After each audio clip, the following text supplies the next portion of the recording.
Even if you're assuming, let us assume without conceding to you that you knew nothing about that, don't you think that it was wrong that a company which you are affiliated with, because your brother is the one running the company, got a contract from an initiative which you oversaw? Look, you have come to a conclusion, I think. You are also a witch hunter, I believe.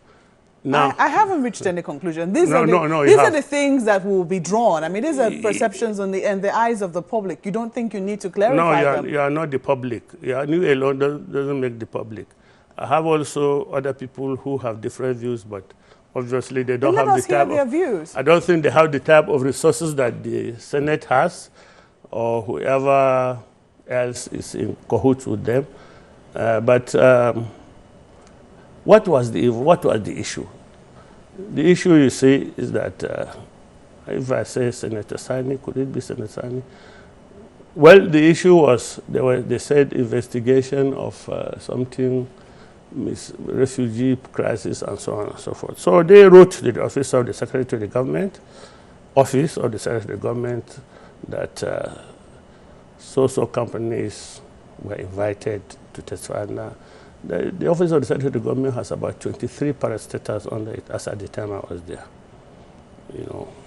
And they wrote to one of the agencies that was supposed to report was Refugee Commission, then PINE, Presidential Initiative for the Northeast, and Safe Schools Initiatives. So when the letter got to my table, I minuted it to the the permanent secretary who oversaw these agencies. I said, prepare your response.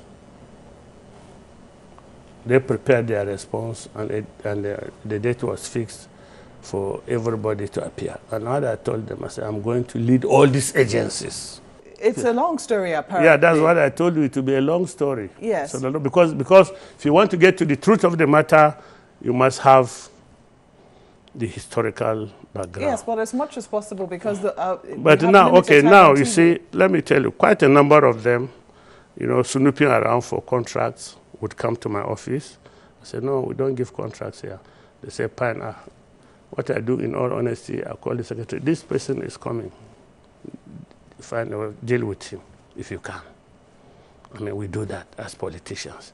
Even members of the National Assembly would want to supply food items. So I don't do it. So I say, go to the permanent. If it's written, if your request is written, I simply minute it to the permanent secretary. If your request is verbal, I send you to the verbal. So there was really no process, all of that procurement? The process is with them. The process is with them. The SGF doesn't get himself involved in procurement. So you did the same thing for your company as well, Roller Vision? Well, I don't know. Now, listen. So one of the issues, when I was in the private sector, there was this project sponsored by ADB to clear this, what we call invasive grass. This grass, when it grows on water, it blocks the flow of water completely. It takes over the water. You can walk on grass like a carpet. You won't know you walk on the grass, you don't know there's water. It's like a carpet. It just takes over the river. And because of that, the river overflows its banks. It doesn't no longer flow naturally. Now, it devastated the economic life of the people along the river basins that feed Lake Chad again. Another thing is that those channels feed the Lake Chad, which is drying up. So the ADB had this challenge of replenishing the water in the dry Lake Chad and recovering the marshlands created by this water. So while I was there, as a MD of Roller Vision, it's part of the project we consulted for. Now, what the ADB did was they'll give a contract to clear that grass. That water now starts to flow along its normal channel. So you can now recover the river banks for agriculture, for irrigation, dry season farming. That Yobe channel, as at that time, was responsible for 30% of the dry season rice and wheat produced in Nigeria. But because of the effect of this grass, there's nobody living along it again. Downstream, becomes a desert because water is blocked. Upstream is marshland, no agriculture. So when I became SGF, the community paid a visit. They had been wanting this channel cleared. So were they IDPs? The emir and his team paid a call asking that the IDPs have taken over their lands, I mean their houses. There's no economic activity. If they can just go back to farming that they were used to, it will be good. Now, by this time in Yobe State, in the areas affected, you cannot travel by road because the roads are mined by Boko Haram or you get ambushed. So we thought that this river would be a very beautiful and safe channel of transportation. So anyway, I remember the history of this. So I told the parent guys were in the meeting because some of them, the leadership were from Yobe in any case. So they were part of the delegation that came to visit me. So I said, well, gentlemen, you've had it. If we can do this, it will be good because I know the effect of this. First, you make the river navigable, you make fishing possible, you make farming possible, and you make transportation. So many advantages of having that water flow, and then you now replenish the Lake Chad Basin, which was the intent of the ADB by sponsoring this project under Chad Basin Development Authority. So they went, all this. Now, after that, everything, I'm telling you, is hearsay. No, you don't know whether your company benefited from the contract. That's what I'm saying, hearsay. So they went. And when they went, I think they sent out their team to Yobe State. Now, this was a briefing I received after all these issues had, because I asked, what happened? They now told me this. So when we went, we spent a whole week trying to scope the job. We really don't understand with the locals. So finally, somebody told us that there is a company that used to do this job. If we can get to them, they will help you. And one of them gave Pine a telephone number of Suleiman Abubakar. Suleiman Abubakar was the project manager of Roller Vision at that time. They contacted him, and he showed up on site, and they told him this is our challenge. So without even any discussion of benefits, Suleiman now got some engineers, additional engineers from the Chad Basin Development Authority, and they spent 2 weeks scoping the project. So you did not know anything? No. Is that what you're saying? Yeah. That you did not know that your company, Roller Vision, was a contractor benefiting from a project awarded by Pine? No. A contract awarded by Pine? And do you know how much the contract is? How much? 7 million. The contract that Roller Vision got for consultancy is 7 million.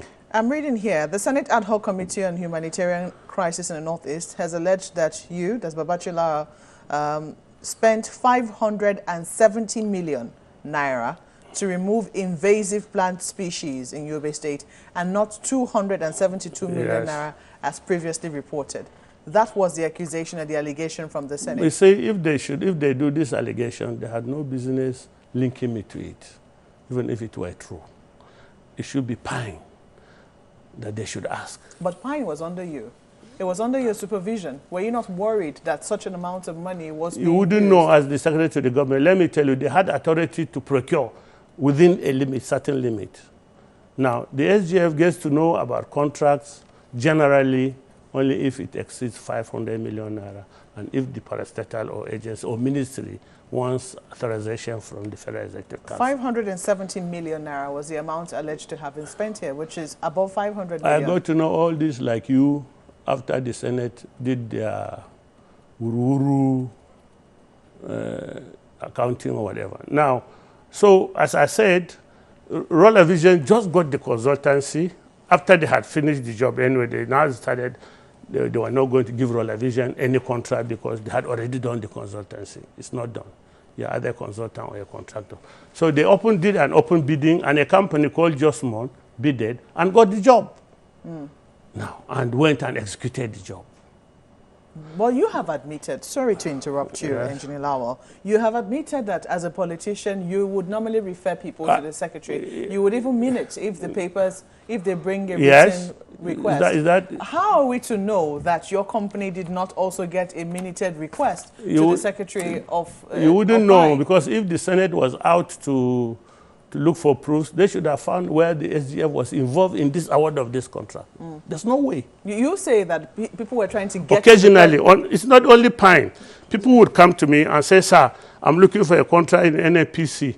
Can you introduce me to the minister? Of course. What do I do as a politician? I say, there's nothing wrong in that. Okay. The only thing, when you get there, is their duty to make sure procurement processes are done according to the rules. You have said that all of this was a witch hunt and they are trying to get to the president eventually by removing his generals. That's what you are. Yes, of course. How did you feel about all of this? Were you able to talk to the president afterwards? I didn't. I've never.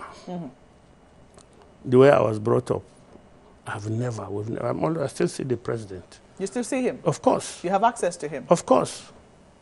If I have anything to discuss, I do. He's a politician. I'm a politician. I always tell you, I joined politics to contribute to making President Buhari the president. That's the only reason I joined politics. And this will not be an issue between us. Do you feel that you've let him down? If you say that you wanted to make President Buhari the president, and his drive, his thrust has always been anti-corruption and fighting corruption, and you were removed from I cannot talk for the President Buhari, please. I cannot. Yeah, but you can speak for yourself. No, I don't. Do you feel that you have let him down? No. You don't think so? Because I feel it's a lie. So why should I feel let down? It's a lie. We understand that the EFCC has invited you. Yes. You are currently being investigated by the EFCC. Exactly. How is this then in the past? Now I like it. In fact, all along I had always wanted EFCC to be involved. Because you see, EFCC has the capacity, both in equipment and personnel, to get to the truth. And they are expected to be impartial. They are not politicians. They have no motive except to get to the truth. EFCC, for example, will find out whether my letters of resignation to Corporate Affairs Commission and to my lawyers was true. EFCC will find out whether I was still a signatory to the accounts. EFCC had the means to find out. So it's not like somebody like Shehu signing that will say, I was still signing checks. Whereas it has no proof whatsoever. Because some people have accused the EFCC of even being too slow in your matter. It took a while for the EFCC to invite you on the matter. And people feel, you have said on this program, that you have access to the president. Some people feel that the EFCC is slow because you're still friends with the president. That's the thinking. Yeah, so because of that, I will not have justice. If the president were my brother, wouldn't mean we cease to be brothers because I'm being investigated by EFCC. Relationship break because of the false accusation of fraudulent people against an innocent man.